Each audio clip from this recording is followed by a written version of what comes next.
Hare Krishna. Yada yada hi dharmasya glanir bharata abhyutthanam adharmasya tadatmanam srijamyaham. Whenever and wherever there is a decline in religious practices and a rise of irreligion marked by atheism and decline in morality, the Supreme Personality of Godhead, Krishna, incarnates himself. Millions of years ago, a similar situation arose on the earth when Ravana ruled over it. Ravana was an atheist and womanizer who transgressed moral principles with impunity. No one was safe under his rule.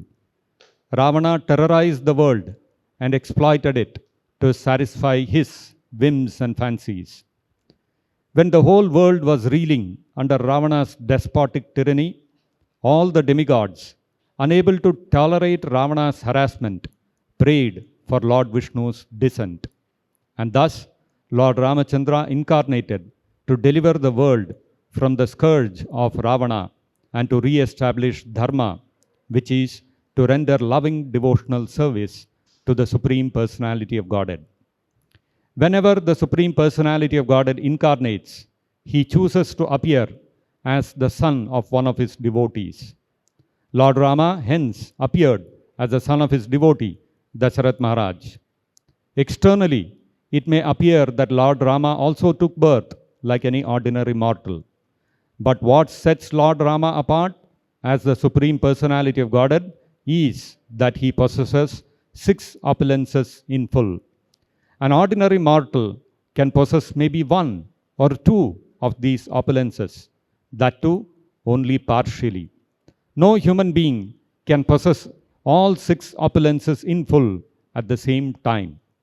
Sri Ramachandra exhibited all these 6 opulences in full. The opulences are knowledge, strength, beauty, fame, renunciation, and riches. Today, on the auspicious occasion of Sri Rama Navami, the advent of Sri Ramachandra, devotees of Dakshina Dwaraka Dham, Hare Krishna movement Chennai, celebrate the 6 opulences of Lord Rama, which stand testimony to his being the Supreme Personality of Godhead. Welcome to Sri Rama Aishwaryam, the celebration of Lord Ramachandra's 6 opulences. We begin with the celebration of Lord Rama's opulence of knowledge. There are innumerable branches of knowledge in this world.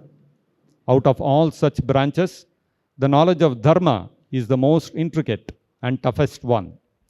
Even great learned scholars sometimes get bewildered about what is their duty as per Dharma. Lord Ramachandra demonstrated his refined knowledge about the codes of Dharma in delivering the Vanara king Vali. When Vali was vanquished, he accused Lord Rama of transgressing Dharma with various arguments. But Lord Rama, with his precise explanation of what was Dharma, convinced Vali that his actions were indeed truly as per Dharma. Devotees of Dakshina Dwaraka Vaishnavi Sangam will now present a classical song which depicts this wonderful pastime of Lord Rama.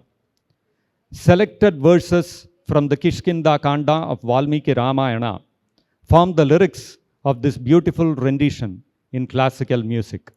Come, let us now celebrate the opulence of unlimited knowledge of Lord Rama. Hare Krishna. Lord Rama's refined knowledge of Dharma in vanquishing Vali from the Kishkinda Kandam of Valmiki Ramayanam. Desiring to help Sugriva get back his rightful kingdom and wife from his brother Vali, the all-powerful Lord Rama, along with his brother Lakshmana, led by Sugriva and other Vanaras, went from Rishyamukha to Kishkinda. Lord Rama carried in his arms his mighty golden bow and an inexhaustible quiver full of arrows, which shone brightly like the sun. In great anger, Sugriva let out a mighty war cry, which sounded like a thunderous tempest lashing the ocean. Vali, who was in the inner chamber of his residence with his wives, became overcome with anger on hearing the war cry of Sugriva. Now, There will be renditions of songs sung in various ragas. The first one will be sung in the raga called as Hamsadvani. Tishyamukatsadharmatma Kishkindam Lakshmanagrajah Jagamasah Sugrivo Vali Vikramapalita Samudyamya Mahachapam Ramakansanabhushitam Sharam Saditya Samkashan Grihitvarana Sadhakan Tadasa Ninadam Goram Kritva Yudhaya Chavayat Parivare Parivrito Nadair Vindan Navambaram Garjaniva Mahamego Vayu Vega Purasaraha Shrutva Tutasya Ninadam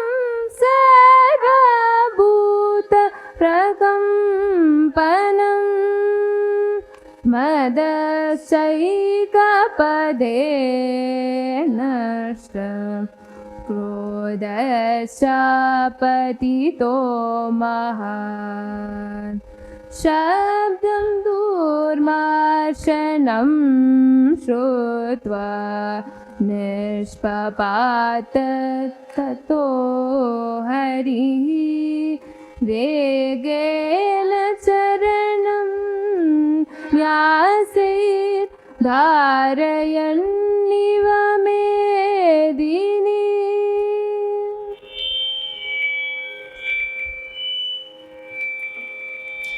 Vali, breathing heavily in great anger, came out of the gate and looked around, desiring to locate his enemy. Seeing Sugriva, Vali tightened his loincloth.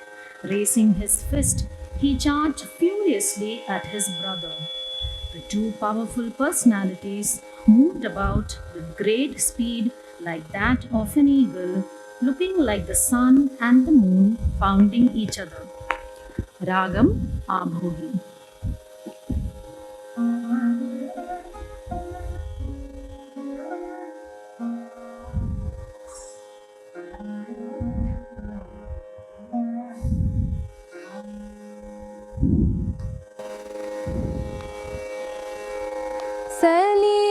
Salishwasya Mahateja Vali Paramaroshanaha Sarvatasharayan Drishtim Shatrudashanakankshaya Shatam Drishtva Mahaviryam Sugrivam Paryavasitam Gadam Paridade Vaso Vali Paramaroshanaha Savali Gadasam Vito Mushtim Udyamya Viryavan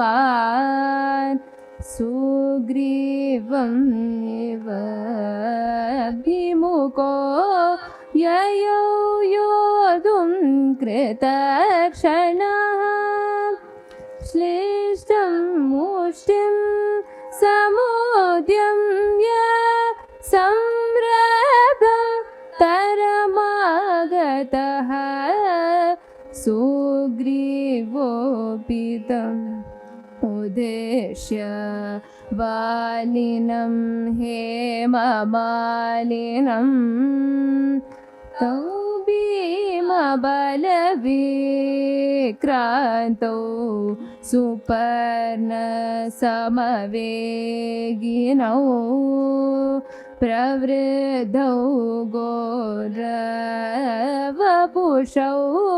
चन्द्रसूर्यविवाम्बरे परस्परम् अमित्राग्नौ छिद्रन्वेषणतत्परौ ततो वर्धत वालितु बलवीर्यसमन्वितः सूर्यपुत्रो महावीर्यः Sugriva परिहीयते. Lord Rama then saw Sugriva was getting weaker. Sugriva started glancing around, looking for Lord Rama. The greatly powerful Lord Rama then saw his opportunity. Lord Rama then released his arrow with a sound resembling like a crash of thunder. The arrow sped like a streak of lightning and hit Vali on the chest, sounding like another thunderclap. Vali fell to the ground like a hewn tree. Seeing Lord Rama and Lakshmana, who had now revealed themselves, Vali spoke the following words, which were sharp but from the view of Dharma. Vali said, "I was engaged in fair combat with another. Why then have you killed me, remaining concealed at a distance?" Now the song will be sung in the raga called Kalyani.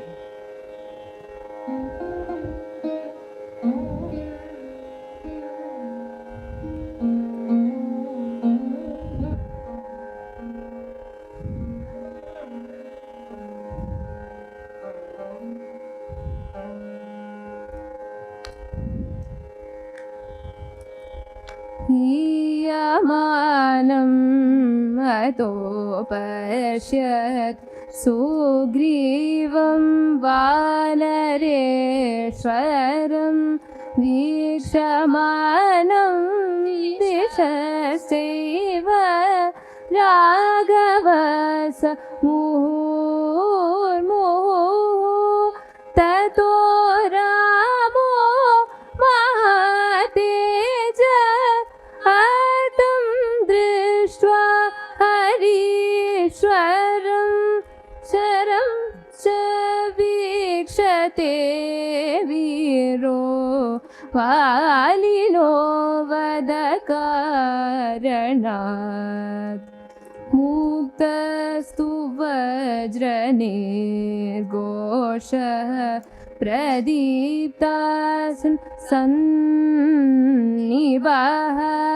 राघवेन महाबाणो वालिवक्षसि पातितः ततस्तेन महातेज वीर्योत्सिक्त कपीश्वरः वेगेन विहतो वाली निपापात महीतले तं दृष्ट्वा राघवं वाली लक्ष्मणं च महाबलम् अब्रवीत् प्रश्रुतं वाक्यं पुरुषं धर्मसंहितं परान्मुखपदं कृत्वा को नो प्राप्तस्त्वया गुणः यदहं युधसंरब्धं शरेणो रसिताडितः.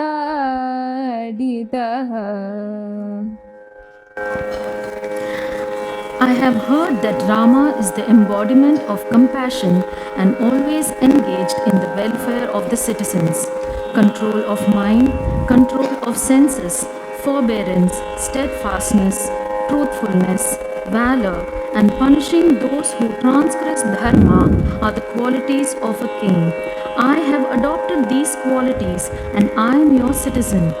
It was not appropriate for you in hiding to kill me, who was engaged in combat with another and engrossed in it, oblivious to everything else. I have not done you any harm. What did you have to gain by killing me, a mere monkey living in the forest on wild fruits?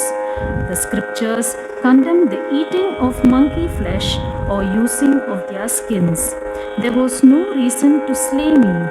Which Kshatriya will perform such an irreligious act? Ragam Hindolam.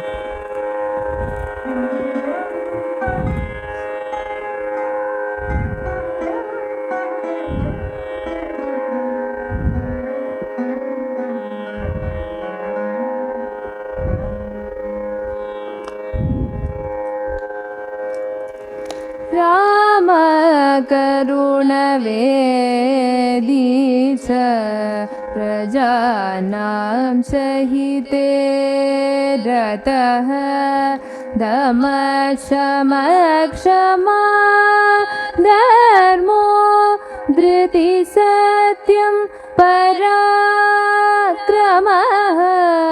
Parthivanam Gunarajan Dandasapya Paradishu Tan Gunat Sampradayam Agrim Chabi Janam Tav Taraya Pratisedhopi Sugrivena Samagatah Namamanyena Samrabdam Pramatam Yodum Arhati Iti me buddhirutpanna Babhuva darshane tava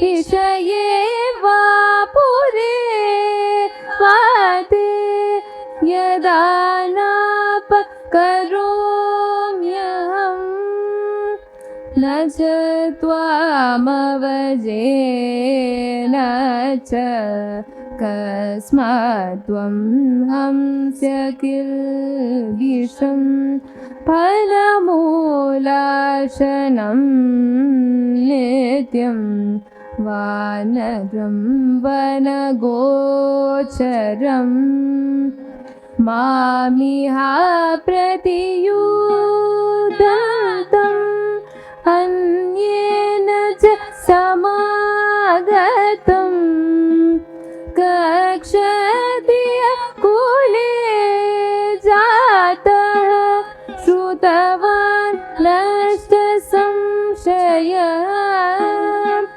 Dharmalinga Tichanna Puram Karma Samacharye. Lord Rama replied to Vali, "You have deviated from the duties of a king by engaging in acts which are abominable and unrighteous, being a slave of lust. The elder brother, the father, and the teacher, these three are all bound by the duties of a father according to Dharma. One's younger brother, one's own son, and a qualified student, all three are to be treated as one's son. Know from me clearly that I did not kill you out of anger alone. Sugriva, your younger brother is fixed in Dharma, but you have acted lustily towards Rama, your sister-in-law, which is a great sin. You have been punished with death because of your transgressing Dharma by lusting upon your younger brother's wife." Now, the song will be sung in the raga called Malayamarutam.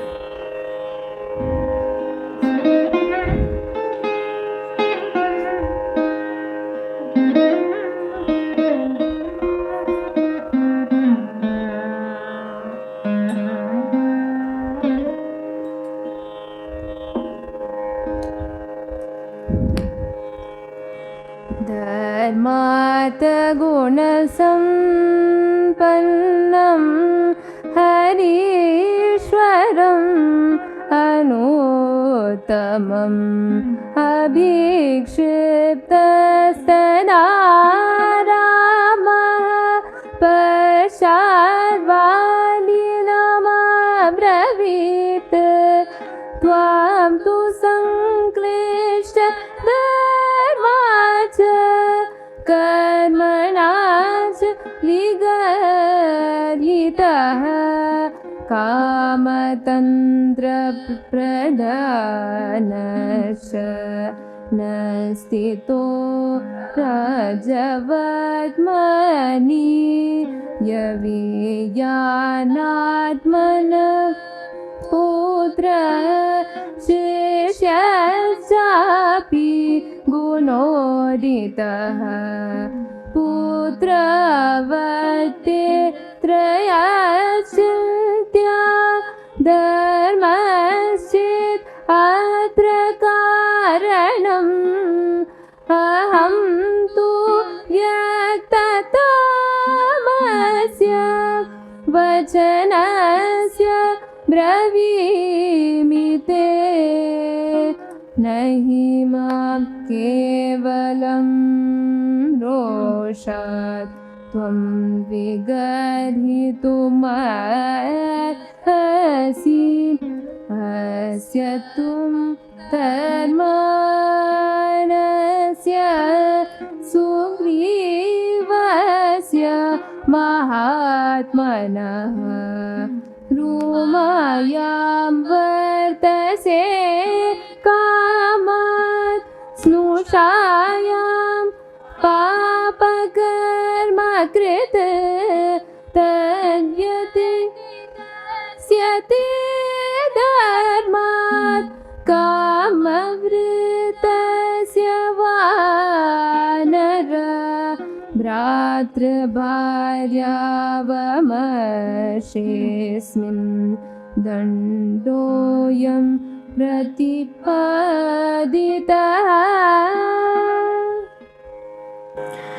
Lord Rama continued, "You should not be angry with me for giving you the apt punishment for your abominable act, because according to Dharma, one who lusts after his own daughter or sister or his younger brother's wife is to be awarded the death sentence. Listen as I explain to you one more reason, after hearing which you should no longer be angry upon me or bear grudge against me. Human beings kill many animals with different weapons, either under cover or in full view. Humans hunt animals which may be fleeing or frightened or innocently trusting or disturbed. You, being an animal, were killed by me under cover similarly. There is no sin in this." Vali, hearing Lord Rama's reasonings, folded his hands and replied, "You are certainly without doubt the best of humans beyond all defects. How can I, who am an ordinary person, argue with the transcendental personality like you? Please do not fault me for whatever I spoke which was inappropriate or unfavorable, because I was bewildered. I am ignorant of Dharma and have transgressed it. O knower of Dharma, please protect me with your instructions on Dharma." Ragam Madhyamavati.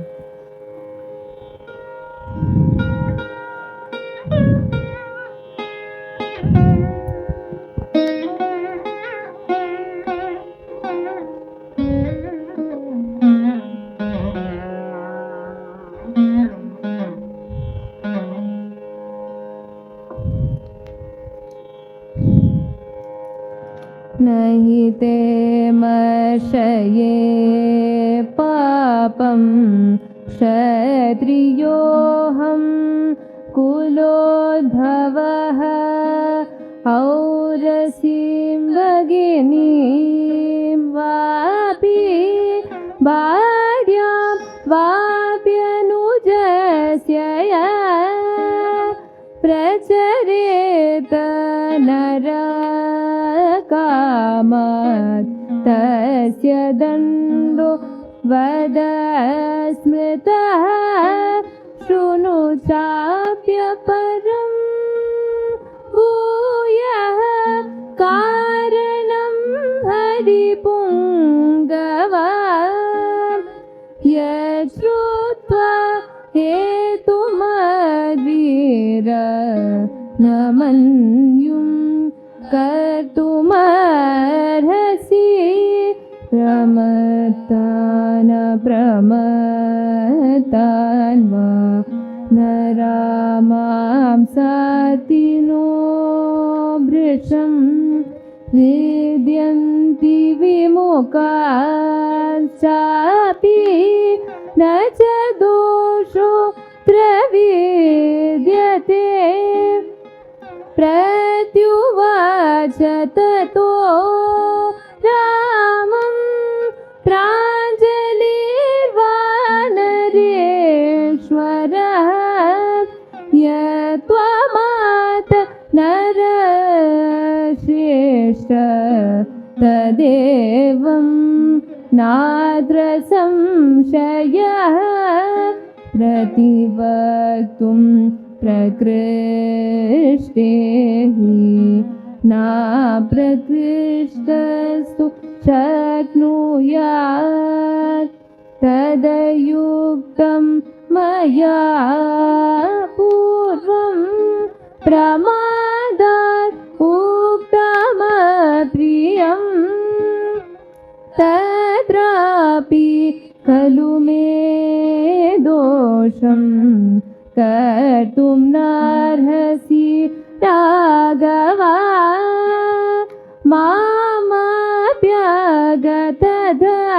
मामप्यगतधर्माणं व्यतिक्रान्त पुरस्कृतं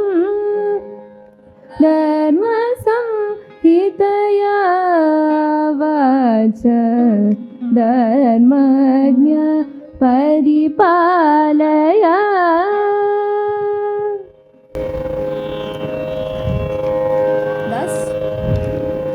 Thus, Lord Rama delivered very fine and unlimited knowledge of Dharma in delivering value.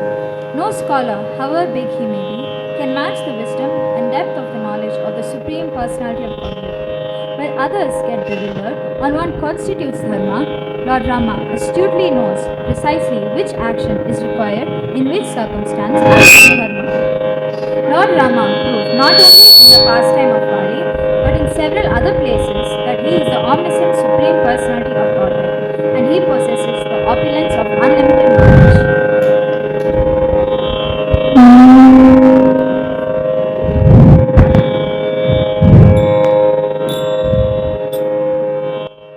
Ram Ram जय राजा राम राम राम जय सीताराम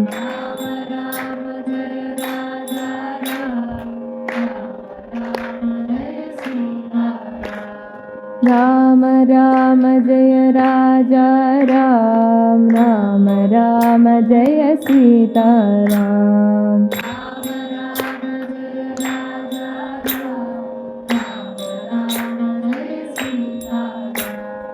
राम राम जय राजा राम राम राम जय सीताराम राम राम जय राजा राम राम राम जय सीताराम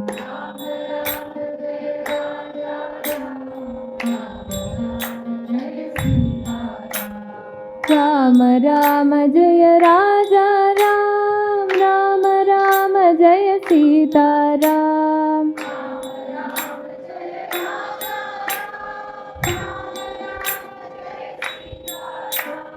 राम राम जय राजा राम राम राम जय Sitaram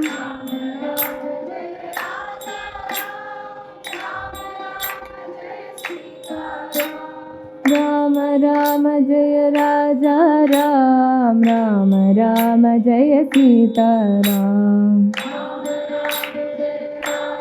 Ram Ram Jaya Raja Ram, Ram Ram Jaya Sita Ram.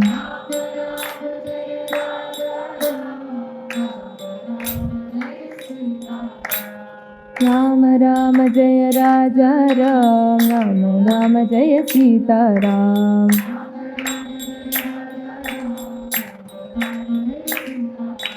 Ram Ram Ram, Ram Ram Jaya Sita Ram.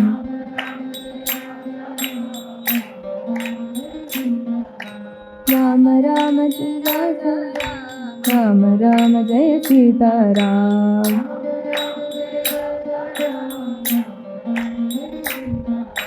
Ram Ram Jaya Raja Ram, Ram Ram Jaya Sita Ram.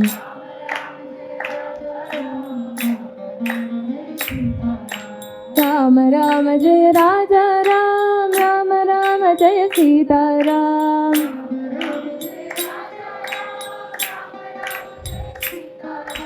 Ram Ram Jaya Raja Ram, Ram Ram Jaya Sita Ram.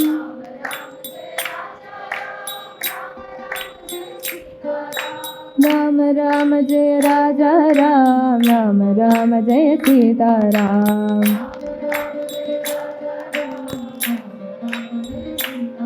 Jaya Ram Ram Jaya Sita Ram. Jaya Ram Ram Jaya Sita Ram.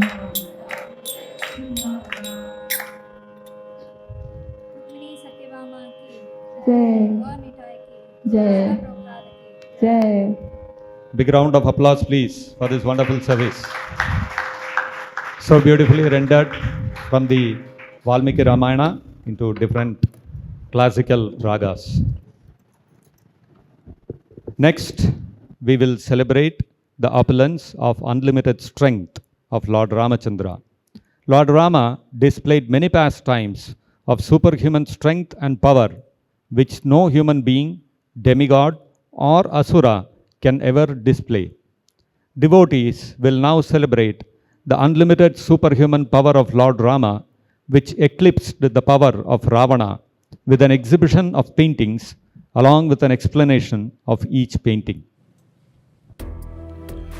One of the opulence of Lord Rama is his unparalleled strength. Right from childhood, he exhibited his strength.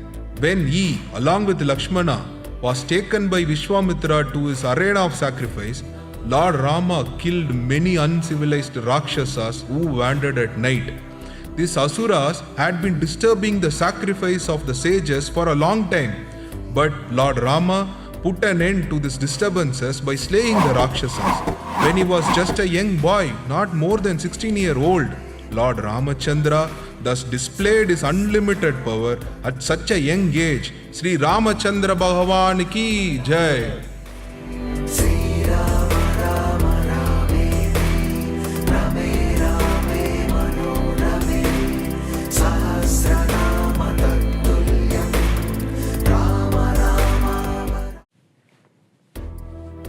After this incident, the sage Vishwamitra took the two brothers to Mithila, the kingdom of Lord Janaka, where the Swayamvar of goddess Sita was to be conducted.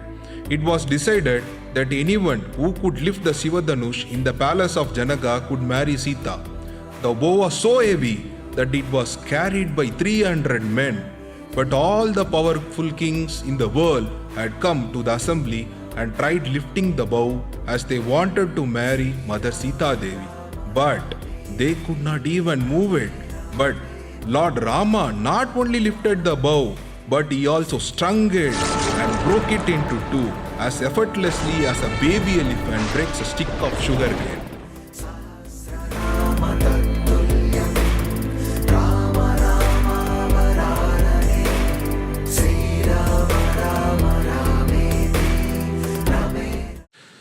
Thus Lord Rama married Sita Devi and was coming back to Ayodhya along with Dasaratha and his entire retinue. On the way back, they were stopped by Parashurama. Parashurama was enraged when he learned that Lord Rama had broken Shiva Dhanush. Parashurama was so powerful that he had wiped out the royal order 21 times from the surface of the earth. Everyone accompanying Rama was terrified at the sight of Parashurama. Parashurama had a bow which had been passed down to his ancestor from Lord Vishnu. He challenged Lord Rama to lift Vishnu Dhanush and shoot an arrow from it. Little did he know that Lord Rama was non-different from Lord Vishnu. Rama seized the bow along with the blazing arrow from Parashurama's hand. He stung the bow in an instant and drew the arrow back to his ear. Looking angrily at Parashurama, he asked, "Where shall I discharge this deadly shaft, O sage?" Parashurama was astonished and felt his total power eclipsed in front of Rama. He accepted defeat and realized that Lord Rama was non-different from Lord Vishnu. Sri Ramachandra Bhagavan ki Jai!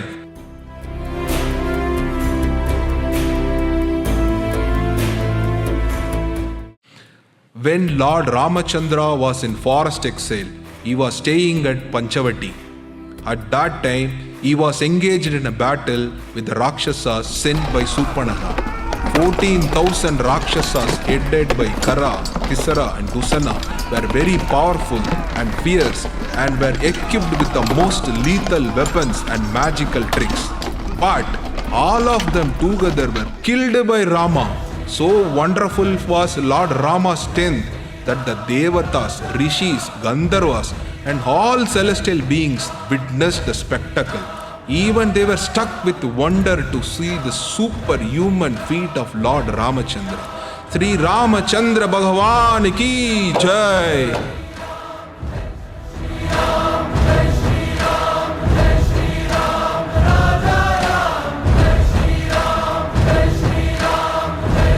Not only Lord Rama's limbs, but even his eyes are very powerful. When Lord Rama wanted to build a bridge across the Indian Ocean to Lanka, where Mother Sita was held captive by Ravana, after being kidnapped from the forest, the ocean refused to make way for building a bridge.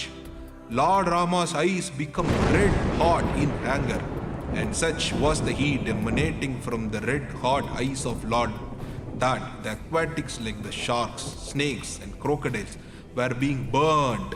The water of the ocean started boiling. Seeing this, the ocean trembled out of fear and appeared before Lord Ramachandra and begged his forgiveness. In order to see more glorious pastime of Lord Ramachandra, the ocean prayed to Lord Rama to build a bridge of floating stones across the ocean. Sri Ramachandra Bhagavan ki Jai!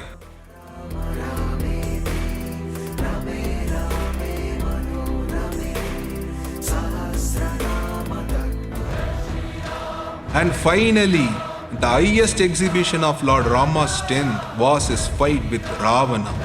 Ravana was so powerful that by dint of his austerities, he had conquered the three worlds. There is an interesting incident during his fight with the Devatas that shows Ravana's strength. During his fight with the Devatas, the tusk of the elephant carrier of Lord Indra collided with Ravana's chest. Yes, and instead of hurting Ravana, the tusk broken into several pieces and the scattered, broken parts illuminated all directions. But even such a powerful demon like Ravana was no match for the strength of Lord Rama. The entire army of Ravana, which was equipped with invincible weapons and powerful warriors, was defeated by Rama's army of monkeys who were wielding trees and boulders.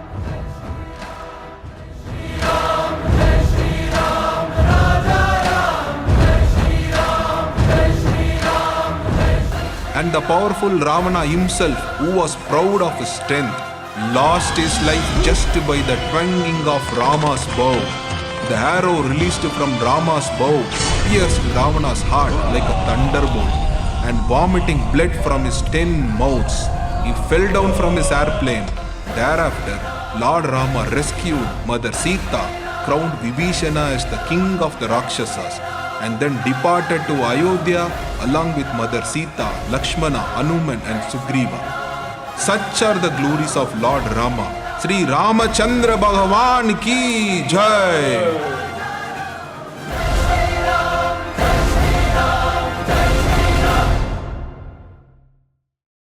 Hare Krishna. Bring your hands together in applause of all the devotees who have done a lot of hard work. These devotees have done a lot of hard work making us relive the pastimes of Lord Rama, a true celebration of the unlimited power of Lord Rama indeed. Beauty is an art of the Creator. Devotees will now demonstrate their artistic ability to celebrate the unlimited beauty of Lord Rama by reciting poems that they have authored. These poems will remind us of Lord Rama's super excellent beauty, which enamored even the most renounced sages of Dandakaranya when Lord Rama was in forest exile. So much so that the sages wanted to give up their bodies and become women and marry Lord Rama so that they could constantly gaze upon Lord Rama's beautiful lotus face. Come, let us all relish and celebrate the beauty of Lord Rama through these poems. First, I call upon Ramya Rupa Mataji to come forward. Shrikanta Govinda Prabhu to be ready next, please. Hare Krishna. I would love to dedicate this humble poem offering at the lotus feet of Sri Ramachandra and Srila Prabhupada, celebrating the enchanting beauty of Lord Rama. Rama, O Rama, with enchanting beauty, mesmerizing all, where entire creation, gazing you, would faint in love and fall. Your divine lotus feet is Mother Sita's life and soul, and is a shelter and protection for universe as whole. Your reverent abdomen shines with a resplendent glow, and makes the demon's head in shame bow low. Your chest embodies compassion, offering your devotees solace and refuge, washing away their past despair with a huge stream of your mercy deluge. Your benevolent hands uplifts the spirits of the afflicted. With bow and arrow, O Kodandarama, you smash the conflicted. Your noble neck, reflecting the dignity and honor of your lineage kings, as graceful as swans on a tranquil lake, you captivate the saintlings. Your handsome face is attractively beautiful beyond compare. Your fragrant gaze fills the devotee's heart with blooming flowers of love and care.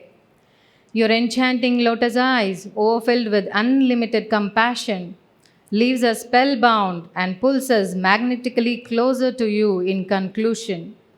We are dying to see a glimpse of your one radiant melodious smile, filling the air with the sweet music of divine love and mercy ever after while. 16,000 sages to marry Rama, captivated with full desires, with each sage a bride to wed with the woman's body that requires. Rama's beauty, a captivating sight, radiant as the morning light. The sages, entranced by his divine allure, their longing hearts could not endure the might. In humble plea, they bowed and surrendered their desire for companionship as gopis is gendered. With grace, the Lord heard their earnest plea and owed to grant them what they sought to see is rendered. Thank you, Hare Krishna. Shrikanta Govinda Prabhu, please come forward. Bhaktin Vindhya Mataji to be ready next, please.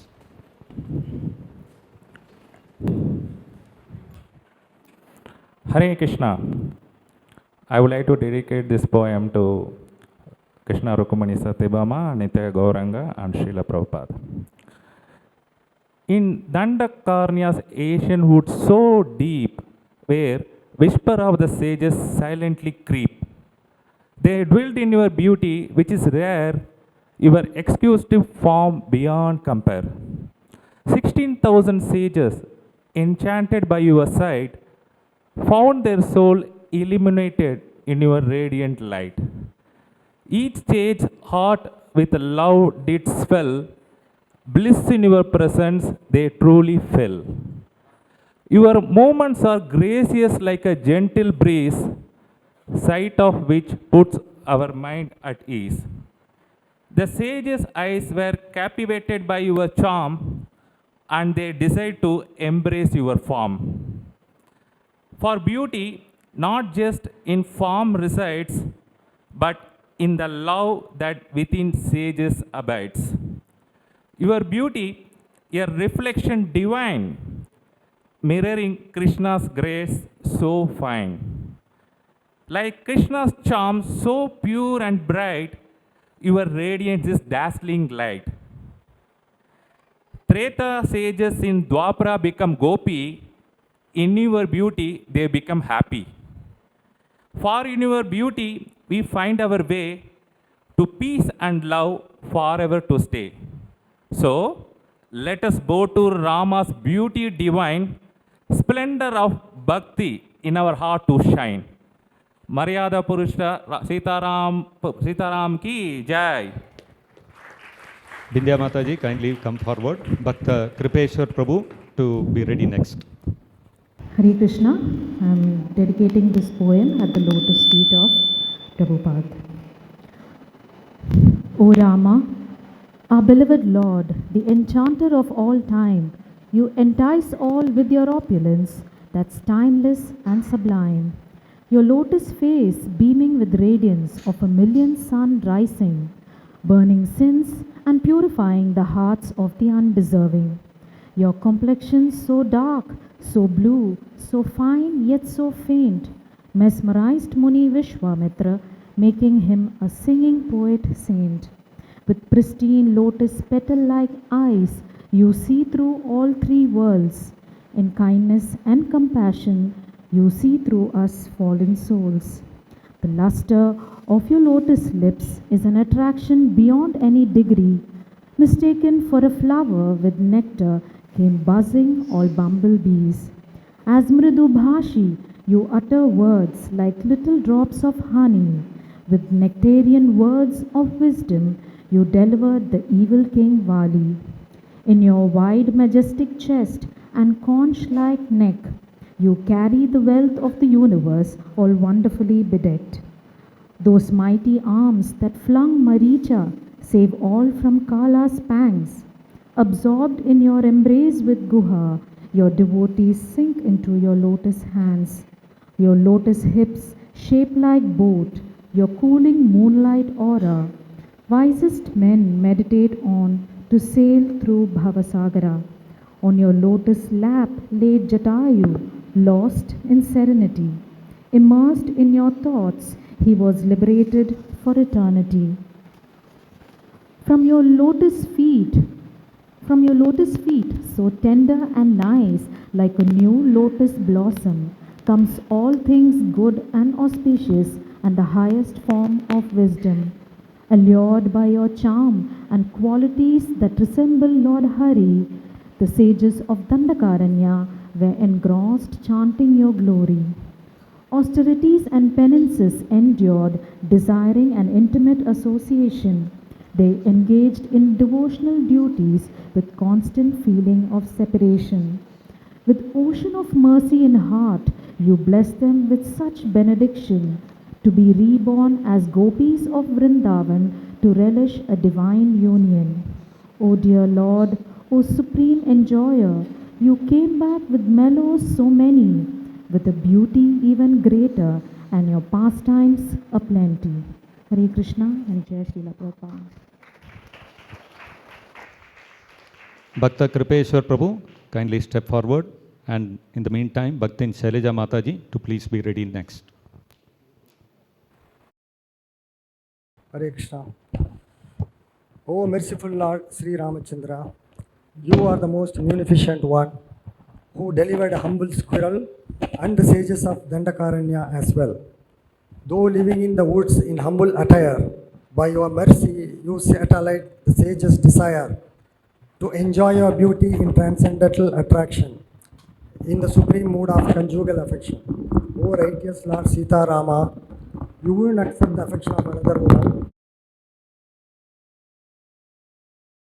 You bestowed them the company of Madana Mohan. By your mercy, the sages of Dandakavana were born again as damsels of Vrindavana.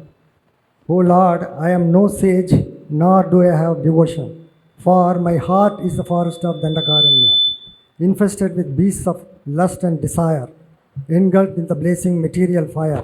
When will you hear my cries of despair and appear in my heart and quench the fire. Diseased as I am in material affliction, I have no taste for your affection. O Lord, my only wish is to become a pebble in the hands of your dear squirrel. Bhaktin Shala Mataji to come forward. In the meantime, Bhakta Vikas Nigam Prabhu to be ready. Jai Shri Ram, Jai Bhakta Hanuman, Jai Srila Prabhupada. Poem on Rama's pastime in Dandakaranya forest. Dazzling like a star, awesome avatar. O Rama, you are the only one and no one at par. Along the forest trail, sages he meets. O Rama, Dandakaranya forest became pure by your lotus feet. As Indra released his thunderbolt on the mountain, O Rama, you eliminated the curse of Virada like sparking fountain. Beaming forth with resplendent face, O Rama, sage Sharambangana desires like Brahma's abode was acquired by your grace. Dwellers with senses controlled, reciting name or Vedic hymns, O Rama, you promised to abolish the demons. Captivated by the radiance of charm, O Rama, Dandakaranya sages got attracted by your warmth. Complexion of blue-black clouds, soft body parts, O Rama, you are skilled in archery and the Adi Purush who won our arts. Born with lips like berries, O Rama, you led a dharmic life of no ease. Limbs symmetrically built, broad shoulders and mighty arms, O Rama, you're always appealing calm. 4 marks on thumb and slender fingers, O Rama, our love for you always lingers. Elevated chest, ever firm waist, and hidden collarbone. O Rama, you defeated 14,000 Rakshasas alone. Lotus-like legs and glossy soles. O Rama, you are the purest soul. Jubilant personality, altruistic in heart, and assertive walk. O Rama, strong like a rock, a heroic hawk. Deep in the heart, sages desired to garland you as their eternal consort. O Rama, you blessed and accepted their pleading as Shama. Tormentor of adversaries, protector of the world. O Rama, we are eternally blessed to recite your Nama. Jai Shri Ram, Jai Srila Prabhupada. Thank you. Bhakta Vikas Nigam Prabhu, kindly come forward. My heartfelt obeisances in the lotus feet of Jagat Guru Srila Prabhupada, Sri Krishna, Sri Rukmani Mata and Satyabhama ji and all the devotees. ले पित्राज्ञा sir पर जब कूच किया वनवास का, आया स्थान दंडक one जहाँ किया प्रभु ने वास था। धन्य हुए सब वनवासी देख श्याम वर्ण राम का, पीत वस्त्र धारण किए संधान किए धनुष बाण का। देख मुख कमल प्रभु का नेत्र करते मकरंद रस पान का। धन्य हुए मुनिवर शरभंग जिनका नाम था। थे विरक्त जो सब संसार से और न छलती कोई माया थी। भंग हुई तपस्या मुनियों की देख प्रभु की सुंदर काया की। शरणागत हितकारी सर्वदर्शी अंतर्यामी दी उपाधियां ऋषियों ने मान के उन्हें अपना स्वामी। देख के चितवन राम की याद आई उन्हें श्याम की। जागी इच्छा हरि संग की मुक्ति मिली भव के जल धाम से। धर्मौन प्रभु ने दिया संकेत मिलूंगा तुमको न रखना संदेह। जन्म मिला द्वापर में गोपी रूप रह न सका अब कोई भी भेद। थे गोपियों के 2 प्रकार उनमें से एक थे रसचारी। नहीं थे ये अन्यत्र कोई ये थे त्रेता के ऋषि वंचारी। हुई सफल तपस्या दंडक वन की जो मिला जन्म वृंदावन धाम में। और जो ना मिलते व्रत और तपस्या से आज कर रहे नृत्य लीला रास में। ऐसे हैं प्रभु श्री राम जो है सदैव निर्गुण सगुण विषम निष्काम, ज्ञानवाणी इंद्रियों से अतीत और भाए उनको सदैव हृदय भक्त धाम। सुप्रेम से बोलिए जय Shri Ram. Lord Rama's wonderful pastime of attracting even the sages of Dandakaranya with his transcendental beauty, very nicely described by these devotees through their poems. Once more, one big round of applause for all of them, please. Hari Bol.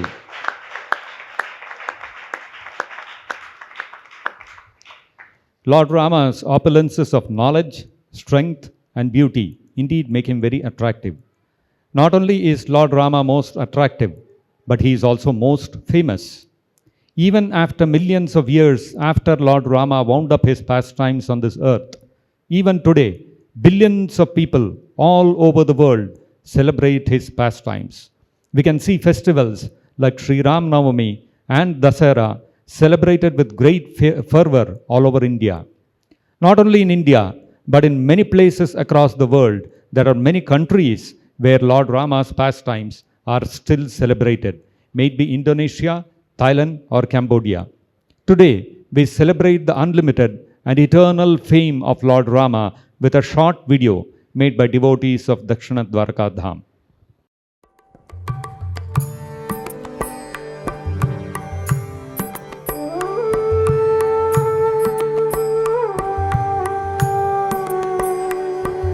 Shri Ram Jai Ram Jai Jai Ram. Shri Ram Jai Ram Jai Jai Ram. Shri Ram Jai Ram Jai Jai Ram. Shri Ram Jai Ram Jai Jai Ram. Shri Ram Jai Ram Jai Jai Ram. Shri Ram Jai Ram Jai Jai Ram. Shri Ram Jai Ram Jai Jai Ram. Shri Ram Jai Ram Jai Jai Ram. Shri Ram Jai Ram Jai Jai Ram. Shri Ram Jai Ram Jai Jai Ram. Shri Ram Jai Ram Jai Jai Ram. Shri Ram Jai Ram Jai Jai Ram.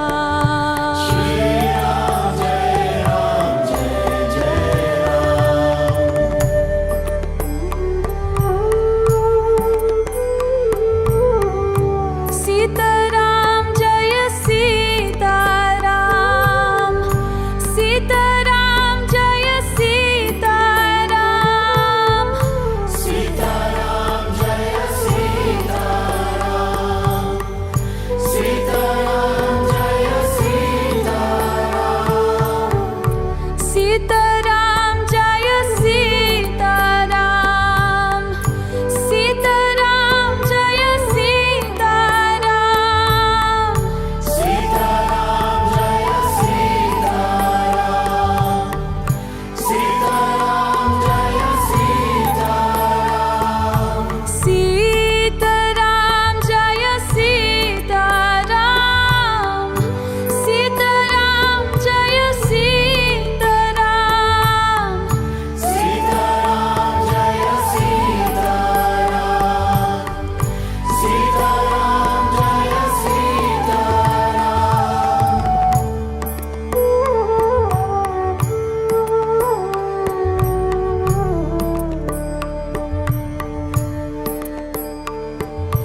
Raghupati Raghav Raja Ram. Patita Pavana Sita Ram. Raghupati Raghav Raja Ram.